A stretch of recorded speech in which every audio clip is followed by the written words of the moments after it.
Hello friends, welcome to study कर। मैं हूं आपका दोस्त प्रभाकर। आज हम डिस्कस करेंगे 28 दिसंबर 2022 के मोस्ट इंपॉर्टेंट करेंट अफेयर्स के क्वेश्चन। तो आप इस लेक्चर को बहुत ही ध्यान से लास्ट तक जरूर देखिएगा। लास्ट में आपसे एक क्वेश्चन पूछा जाएगा और इस पूरे वीडियो का रिवीजन किया जाएगा, तो आप रिवीजन करिए और जो क्वेश्चन पूछा जाए उसका आंसर आप कमेंट बॉक्स में जरूर बताइएगा।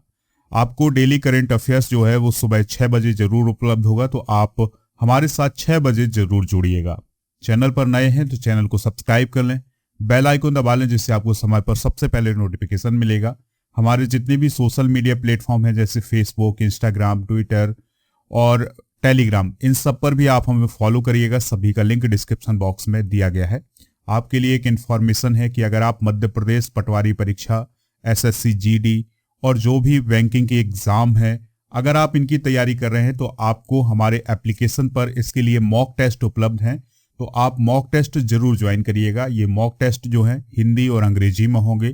और अगर हम मध्य प्रदेश पटवारी परीक्षा की बात करें तो दोस्तों इसमें 15 फुल टेस्ट हैं, 151 चैप्टर टेस्ट हैं, 20 प्रीवियस ईयर पेपर हैं और 200 से अधिक टेस्ट हैं विथ डिटेल के साथ। तो आप इस मॉक टेस्ट को जरूर ज्वाइन करिएगा। अगर आप इस मॉक टेस्ट में छूट प्राप्त करना चाहते हैं तो आप मेरा कूपन कोड यूज करिएगा PS100। इसके अलावा दोस्तों आपके लिए कुछ दिनों के लिए ऑफर है कि अगर आप एक कूपन कोड यूज करते हैं CSK50, तो दोस्तों आपको इस मॉक टेस्ट पर 50% की छूट दी जाएगी। और जितने भी मॉक टेस्ट और अदर मॉक टेस्ट है उनको भी अगर आप ज्वाइन करते हैं और CSK50 अगर कूपन कोड यूज करते हैं तो आपको 50% की छूट मिलेगी। तो दोस्तों आप हमारे मॉक टेस्ट को जरूर ज्वाइन करिएगा। इन सभी का लिंक आपको डिस्क्रिप्शन बॉक्स में दिया गया है। एप्लीकेशन का लिंक भी डिस्क्रिप्शन बॉक्स में है, तो आप जरूर ज्वाइन कर लें। आज का पहला क्वेश्चन है, उत्तर प्रदेश रोडवेज में पहली महिला बस ड्राइवर कौन बनी है? बहुत ही महत्वपूर्ण क्वेश्चन है। आंसर होगा इसका प्रियंका शर्मा। तो दोस्तों उत्तर प्रदेश रोडवेज में पहली महिला बस ड्राइवर कौन बनी है? प्रियंका शर्मा बनी है। तो उत्तर प्रदेश परिवहन विभाग में यूपी रोडवेज बस में पहली महिला बस ड्राइवर कौन बनी है? प्रियंका शर्मा बनी है। अभी हाल ही में उत्तर प्रदेश परिवहन विभाग ने 26 नए बस ड्राइवरों की भर्ती की थी, जिसमें प्रियंका शर्मा का भी नाम था। दोस्तों उनके पति की मृत्यु के बाद उनके परिवार की जो जिम्मेदारी थी वो उन पर आ गई थी। इसके बाद उन्होंने ये रास्ता चुना है। साल 2022 मई में उन्होंने ट्रेनिंग पास की और सितंबर में उन्हें पोस्टिंग मिली है। इसके साथ ही वह उत्तर प्रदेश की पहली महिला बस ड्राइवर बन गई हैं। दोस्तों यहाँ पर पहली महिला की बात आई है, तो 2022 में जो पहली महिलाएं रही हैं और चर्चित रही हैं, चलिए उनको भी एक बार डिस्कस कर लेते हैं। तो भारत की सबसे कम उम्र की महिला पायलट कौन बनी है? आयशा अजीज बनी है। एशियाई खेलों में गोल्ड मेडल जीतने वाली पहली महिला भारतीय पहलवान कौन बनी है? विनेश फोगाट बनी है। ओलंपिक के लिए क्वालिफाई करने वाली पहली महिला भारतीय तलवारबाज कौन बन गई है? तो दोस्तों उनका नाम है भवानी देवी। माउंट अन्नपूर्णा को फतह करने वाली पहली भारतीय महिला कौन बनी है? प्रियंका मोहिते। डोप प्रतिबंध पाने वाली पहली महिला क्रिकेटर कौन बनी है? अंशुला राव बनी है। 18 दर्रों को फतह करने वाली पहली महिला बाइकर कौन बनी है? कंचन उगुसांदी। अगला प्रश्न है, केंद्र सरकार ने देश की पहली इंट्रानेजल कोविड वैक्सीन को मंजूरी दी है। इस वैक्सीन का नाम क्या है? तो दोस्तों इस वैक्सीन का नाम है इनकोवैक। क्या नाम है? इनकोवैक। ठीक है, तो दोस्तों ये इंट्रानेजल कोविड वैक्सीन है। इंट्रानेजल कोविड वैक्सीन का मतलब ये है कि ये जो वैक्सीन है ये आपके नाक के माध्यम से दी जाएगी। ठीक है, तो केंद्र सरकार ने अभी हाल ही में भारत बायोटेक की जो इंट्रानेजल वैक्सीन है जिसका नाम है इनकोवैक, तो उसको अभी हाल ही में मंजूरी दी है। और वैक्सीन को 18 साल से अधिक उम्र के जो लोग हैं उनको बूस्टर डोज के तौर पर दी जाएगी। यह बिना सुई वाली वैक्सीन है और ये आपको नाक के माध्यम से दी जाएगी। इसे जल्द ही कोविन प्लेटफॉर्म पर भी पेश किया जाएगा। अगला प्रश्न है, किस राज्य की कैबिनेट ने राज्य के पर्यटन क्षेत्र को उद्योग का दर्जा दिया है? तो इसका आंसर है असम। तो असम सरकार ने ये माना है कि उस राज्य का जो पर्यटन क्षेत्र है वह एक उद्योग है, तो उसको उद्योग का दर्जा दिया है।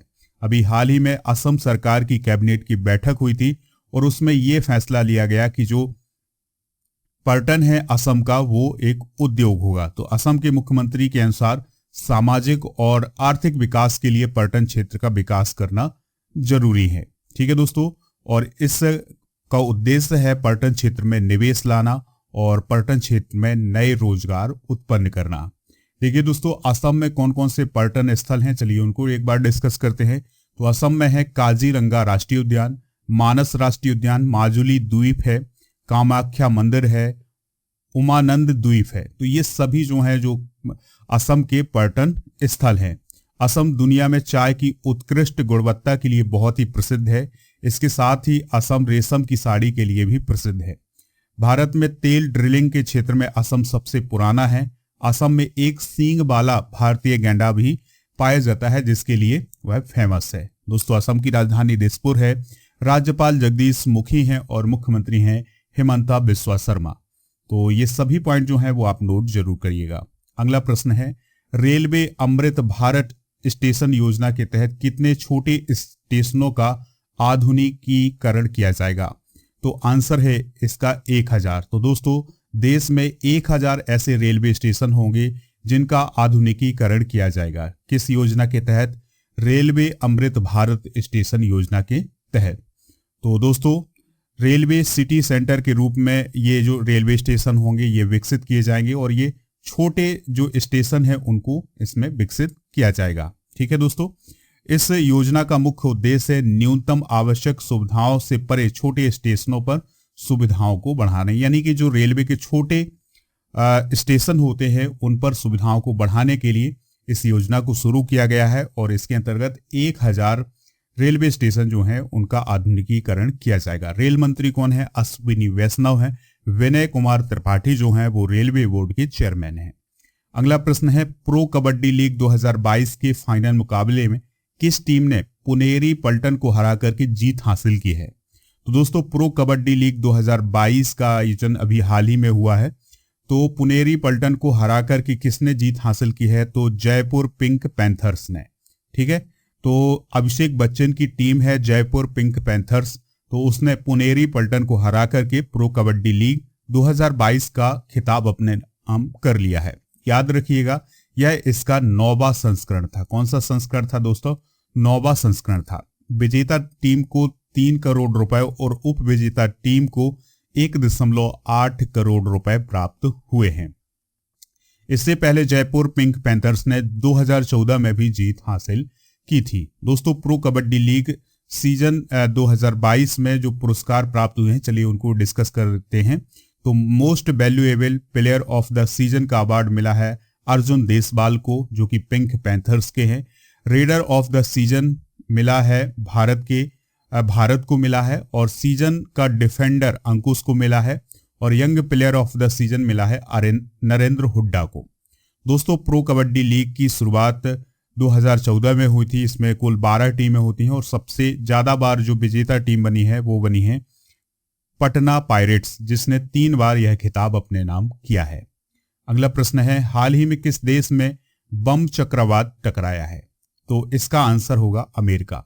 अमेरिका के अलावा कनाडा में भी दोस्तों बम चक्रवात टकराया है, और इसके कारण अमेरिका और कनाडा में दोस्तों तूफानी जो चक्रवात है वो चल रहा है, और यहाँ पर शीत बहुत अधिक बढ़ गई है, बर्फबारी हो रही है यहाँ पर।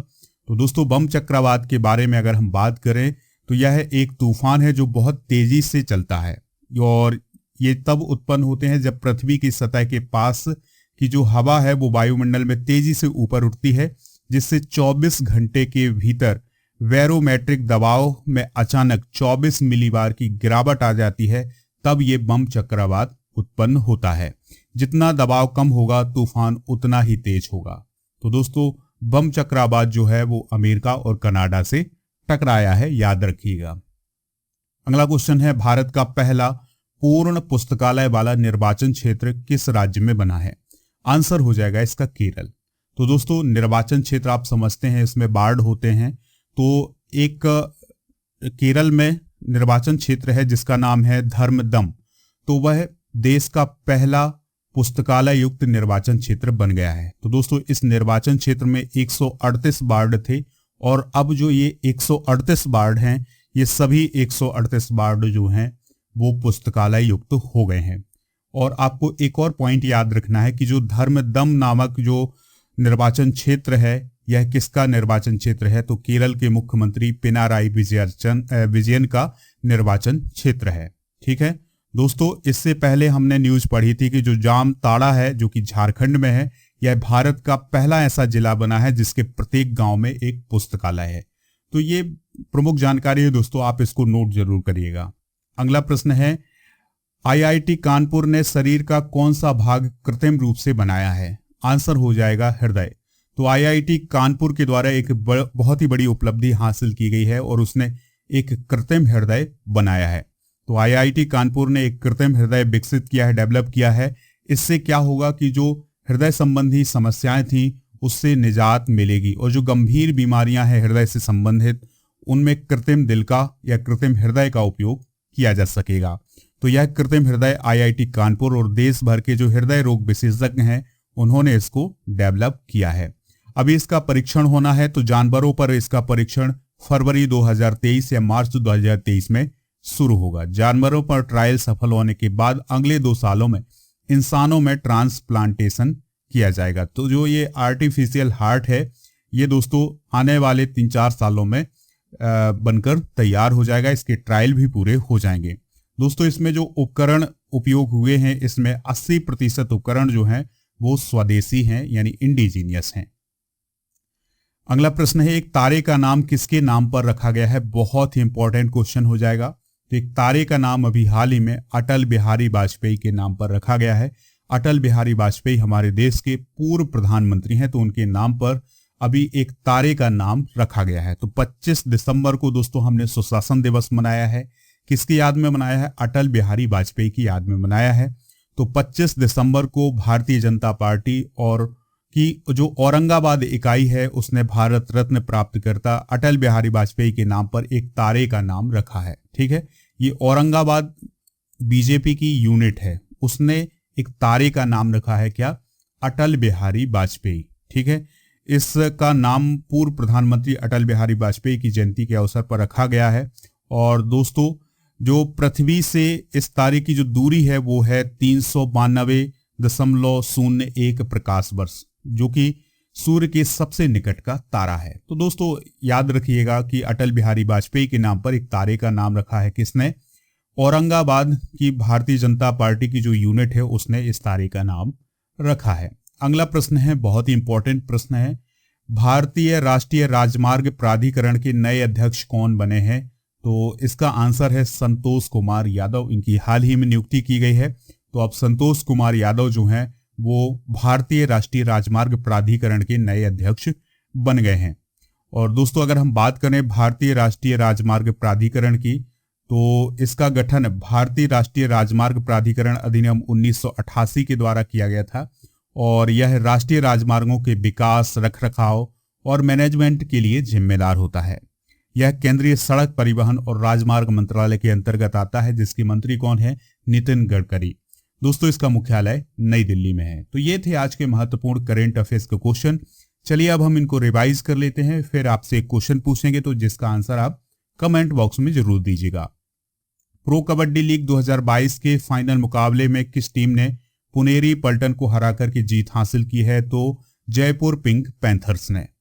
उत्तर प्रदेश रोडवेज की पहली महिला बस ड्राइवर कौन बनी है? प्रियंका शर्मा बनी है। केंद्र सरकार ने देश की पहली इंट्रानेजल कोविड वैक्सीन को मंजूरी दी है। इस वैक्सीन का नाम क्या है? इनकोवैक है। किस राज्य की कैबिनेट ने राज्य के पर्यटन क्षेत्र को उद्योग का दर्जा दिया है? असम राज्य की। रेलवे अमृत भारत स्टेशन योजना के तहत कितने छोटे स्टेशनों का आधुनिकीकरण किया जाएगा? 1000। हाल ही में किस देश में बम चक्रवात टकराया है? तो ये अमेरिका और कनाडा में टकराया है। भारत का पहला पूर्ण पुस्तकालय वाला निर्वाचन क्षेत्र किस राज्य में बना है? केरल में। आईआईटी कानपुर ने शरीर का कौन सा भाग कृत्रिम रूप से बनाया है? हृदय बनाया है। और एक तारे का नाम किसके नाम पर रखा गया है? तो अटल बिहारी वाजपेयी के नाम पर रखा गया है। भारतीय राष्ट्रीय राजमार्ग प्राधिकरण के नए अध्यक्ष कौन बने हैं? संतोष कुमार यादव। तो दोस्तों इनको आप नोट करिएगा। अब आपसे क्वेश्चन पूछा जा रहा है और उससे पहले आपको एक जानकारी बता दें कि अगर आप इस वीडियो का पीडीएफ चाहते हैं तो आपको ये हमारे एप्लीकेशन पर मिलेगा। एप्लीकेशन का लिंक आपको डिस्क्रिप्शन बॉक्स में दिया गया है, तो वहां से आप इसको डाउनलोड कर सकते हैं। दोस्तों, प्रश्न है, उत्तर प्रदेश रोडवेज की पहली महिला बस ड्राइवर कौन बनी है? प्रियंका शर्मा, सुरेखा यादव, समता कुमारी या इंद्रावती? जो भी इसका राइट आंसर हो आप कमेंट बॉक्स में जरूर बताइएगा। एप्लीकेशन को डाउनलोड कर लें तो वहां पर पीडीएफ मिल जाएगा और बहुत सारे मॉक टेस्ट हैं तो उनको भी आप ज्वाइन करिएगा। और दोस्तों, जो मंथली करंट अफेयर्स का पीडीएफ ये सभी उपलब्ध है हमारे एप्लीकेशन पर, तो इनको डाउनलोड कर लें। लेक्चर पसंद आया हो तो लाइक करें, शेयर करें सभी दोस्तों को, सभी सोशल मीडिया प्लेटफॉर्म पर। जय हिंद, वंदे मातरम।